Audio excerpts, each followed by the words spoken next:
ناغنامه عظما و داستان فرار گرگان و کفتاران.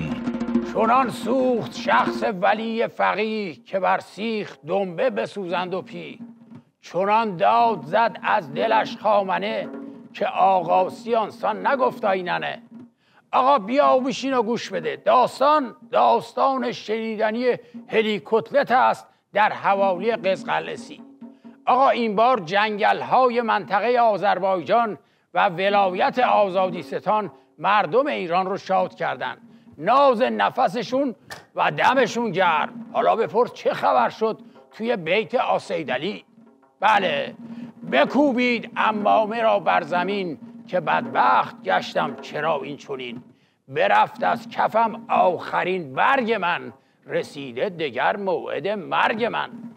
به ناگاه خبر آوردن که جمعیتی از منطقه طویل و حوالی معدن مثل سنگون و سد قزقلسی دست به دعا برداشتن و در حال شکرگزاری آقا. علت رو جویا شدن. اهالی چنین گفتند: از آن دم که ابرام کوکو شده، ز گرگان در و دشت جارو شده. نه خرسی به جا مانده نه یک گراز، بیاسود گله چه خوش تاق باز. آقا چشمای صیدعلی ناقص وق زد. علامت کوئسچن مارک بالای سر شیخان بیقاموس چرخان شد.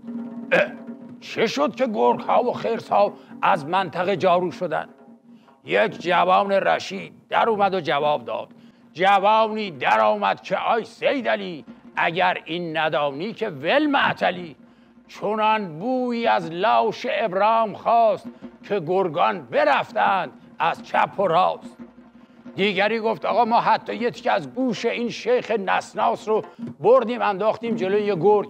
آقا گرگ بیچاره زوزه کنان پا به فرار گذاشت و گفت چو یک قاتلی چون رئیسی بمرد، ز هیچ جای او ما نخواهیم خورد.